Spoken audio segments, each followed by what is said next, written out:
국민의힘 내부에서는 김건희 여사가 사과해야 한다는 목소리가 점점 커지고 있습니다. 그럼에도 한동훈 대표 역시 부결이 맞다고 입장을 밝히면서 일단 내일 표결에서 국민의힘 이탈표는 나오지 않을 거란 전망이 나옵니다. 노진호 기자입니다. 김건희 특검법 재표결을 하루 앞두고 여당 내에선 김 여사의 사과를 요구하는 목소리가 이어졌습니다. 김용태 의원은 사과가 빠르면 빠를수록 좋을 것이라고 했습니다. 가장 안 좋은 최악의 수가 야당이나 이런 데 끌려가서 사과하게 되는, 입장 표명하게 되는 모습이 가장 최악의 상황일 텐데. 김 의원은 당초 약속했던 제2부속실 설치와 특별감찰관 임명도 서둘러야 한다고 했습니다. 김재섭 의원도 여당 의원들의 침묵을 김 여사에 대한 이해나 동조로 착각하면 안 된다고 꼬집었습니다. TK 지역의 한 의원은 JTBC에 죄가 안 된다고 사과나 다른 조치를 할 필요가 없다고 해선 안 된다며 국민 눈높이에 맞지 않다면 사과할 수 있어야 한다고 했습니다. 다만 이러한 여론에도 불구하고 내일 재표결에 붙여지는 김건희 특검법은 통과가 어려울 전망입니다. 한동훈 국민의힘 대표는 부결시키는 게 맞다며 사실상 표단 속에 나섰습니다. 민주당이 모든 걸 정하고 민주당 마음대로 하는 특검법입니다. 부결시키는 것이 맞다고 생각하고 당원들에 대해서도 그리고 당 의원들께도 그런 설득을 드릴 생각입니다. 재표결은 무기명으로 진행되는데 국민의힘에서 8명 이상의 이탈표가 나오거나 13명 이상 표결에 불참하게 되면 법안은 통과됩니다. JTBC 노진호입니다. 지금부터는 저희가 단독 취재한 내용 전해드리겠습니다. 정부 산하 KTV가 부산 엑스포 유치 열망을 알리겠다며 지난해 청와대 관저들에서 처음으로 국악 공연을 녹화했습니다. 이 공연 한 차례에 KTV 사상 가장 많은 8,600만 원의 예산이 들어갔는데 방송국 측은 프로그램 녹화를 위한 공연이라 관중 없이 진행했다고 강조했습니다. 하지만 관람객이 있었습니다. 바로 김건희 여사입니다. 보시는 사진처럼 김 여사와 아주 소수의 인원만 직접 참석한 겁니다. KTV는 뒤늦게 김 여사가 갑자기 들르게 된 거라고 해명하고 있는데 공연 관계자들의 설명은 다릅니다. 먼저 안지연 기자의 단독 보도입니다. 지난해 10월 31일 청와대 관저뜰에서 한 국악 공연이 녹화됐습니다. 청와대 개방 이후 이곳에서 공연이 열린 건 처음이었습니다. 이곳 관저뜰에서는 그동안 그 어떤 공연도 펼쳐진 적이 없었습니다. 공연은 2030 부산 세계 박람회 유치를 기원하기 위한 것이었습니다. 기획한 건 정부 산하의 KTV. 일회성 방송 공연으로는 KTV 사상 가장 많은 8,600만 원의 예산이 투입됐습니다. 중요 무형문화재 보유자들을 포함해 여러 국악인들이 참여했습니다. KTV는 이 공연이 시청자들을 위한 것으로 별도의 청중은 없었다고 했습니다. 섭외하지도 않았고 연락하지도 않았고 방송 녹화가 주목적이기 때문에 청중이 없어도 녹화는 차질 없이 진행이 돼야 되는 것이고. 그런데 공연 중간 희미하게 박수 소리가 들립니다. 공연 관련 업체의 블로그와 소셜미디어 등을 살펴보니 화면에선 보이지 않는 무대 앞으로 테이블과 꽃장식이 설치된 게 보입니다. 행사에 내린 분들이 오시는데 내린 분들 앉는 테이블 장식을 조금 해달라고 부탁을 받아가지고. 특별한 요구사항이 따로 있었을까요? 화장식장이면 좋을 것 같다라고 하셨고요. 아무래도 앉아서 관람하시는 거니까 높이 올라오지 않는 선에서 해달라.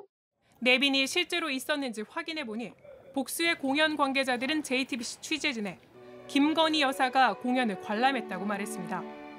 행사 전에 이미 대통령 내외가 관람하는 이른바 VIP 행사라고 전달받았고 당일엔 김 여사만 왔다고도 했습니다. 그때 관객이 없었나요, 하나도?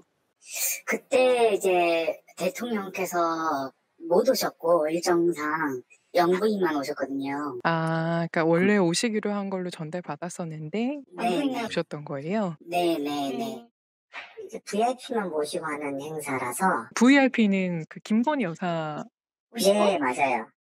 KTV는 이에 대해 무관중 행사였다는 점을 강조하면서 김건희 여사 관련해선 당일 김 여사가 한 출연자와 인사를 나누기 위해 공연 중간에 들른 것이란 답변을 보내왔습니다.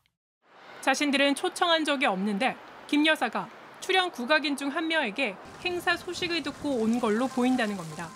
선생님 무대에 서신다는 것을 알려주셨던 것 같아요. 행사 당일 임박해서 아마 아주 거의 임박해서 아주 극소수만 인지하게 되었다. 하지만 해당 국악인은 취재진에 김 여사와 따로 연락을 한 적이 없다고 했습니다. 또 KTV가 공개한 50분 분량의 공연 영상에선 관람석을 비추는 장면은 단 한 차례도 없었습니다. JTBC 안지연입니다. 네, 다음 소식입니다. 정부는 동해 유전 개발 사업을 발표하면서 미국 업체 액트지오의 분석 결과를 근거로 들었습니다. 그런데 액트지오에 앞서서 세계 1위 석유 시추 기업도 석유공사 의뢰를 받아 분석을 진행했고 리스크가 상당하다는 결론을 내렸던 사실이 드러났습니다. 그런데도 정부는 이 결론 자체를 비공개 처리한 걸로 파악됐습니다. 김필준 기자가 취재했습니다. 정부는 지난 6월 동해 유전 사업을 발표하면서 성공 가능성에 대해 구체적으로 언급했습니다. 그 20%의 성공률이면은 사실은 그 개별 팩터 요인을 봤을 때는 그 성공률이 높다라는 기존에 축적돼 있던 자료들을 종합적으로 분석을 했기 때문에 충분히 시추할 만한 수준이라. 근거는 지난해 말에 완료한 액트지오의 분석 결과였습니다. 그런데 액트지오에 앞서 지난 2022년 말에 세계 1위 석유 시추 기업인 슐럼버그가 석유공사의 의뢰를 받아 분석을 실시했던 것으로 파악됐습니다. 우드사이드와 석유공사의 탐사 유망성 관련 자료를 재평가하는 용역이었습니다. 그런데 석유공사는 슐럼버거의 분석 결과 보고서를 받고도 그동안 비공개했다가 국정감사를 앞두고 국회에 제출했습니다. 이마저도 성공 가능성 수치 등 주요 대목을 삭제하곤 했지만 부정적인 전망이 눈에 띕니다. 결과 부분에 가장 긍정적인 지역에도 상당한 리스크가 존재한다거나 해당 지역에 대한 이해도가 미숙하다는 겁니다. 앞서 16년간 해당 지역을 탐사한 우드사이드도 사업성이 낮다며 철수한 바 있습니다. 야당은 정부가 긍정적인 내용만 발표한 게 아니냐며 국정감사에서 따지겠다고 밝혔습니다. 부정적인 내용의 보고서가 직전까지 있었는데도 불구하고 무시한 게 아닌가. 이렇게. 이에 대해 석유공사는 슐럼버거와 액트지오 용역은 목적과 내용이 완전히 다르다고 주장했습니다. 하지만 취재진이 입수한 두 용역 계획서에는 분석 지역이 같고 목적도 탐사 전략 수립이라는 취지로 적혀 있습니다. 이에 대해 석유공사는 앞선 해명 외에 덧붙일 말이 없다고 했습니다. JTBC 김필준입니다. 석 달 전 한국인 승객이 여러 타고 있는 중국 항공사 여객기가 인천공항으로 향하던 중에 북한 영공에 진입하는 소동이 있었습니다. 알고 보니 조종사와 관제탑이 교신하는 과정에서 왼쪽 오른쪽을 잘못 알아들으면서 벌어진 일이었습니다. 오원석 기자입니다. 중국 동방항공 소속 여객기가 칭다오 국제공항에서 이륙한 건 지난 7월 15일 오후 1시쯤입니다. 인천공항 착륙을 앞둔 오후 3시 10분쯤 갑자기 여객기는 북쪽으로 기수를 돌렸습니다. 선회하나 싶었지만 그대로 북쪽으로 비행을 계속했습니다. 서해 북방 한계선 NLL을 넘어 북한 영공으로 진입했습니다.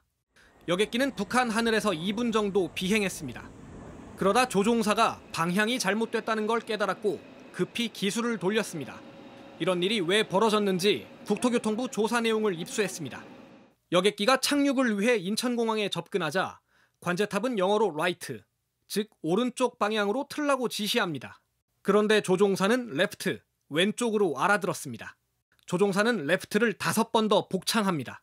이번에는 관제탑이 이 말을 잘못 알아들었습니다. right, 즉 오른쪽으로 맞게 가는 것으로 받아들였습니다.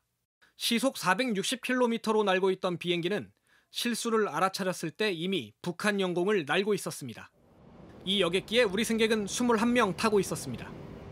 남북 관계가 가뜩이나 경색된 국면에서 정말 큰일 날 뻔했습니다. 발음이 잘못 이해되고 있다는 것은 있을 수 없는 일이라고 생각되고 국토부는 단순 실수라 처벌하진 않았다고 밝혔습니다. 다만 발음이 헷갈리는 단어 대신 오른쪽은 알파벳 R로 시작하는 로미오, 왼쪽은 L로 시작하는 리마 같은 국제 표준 용어를 쓰도록 권고했습니다. JTBC 오원석입니다. JTBC 뉴스를 시청해 주셔서 고맙습니다. 저희는 저녁 6시 50분 뉴스룸에서 뵙겠습니다.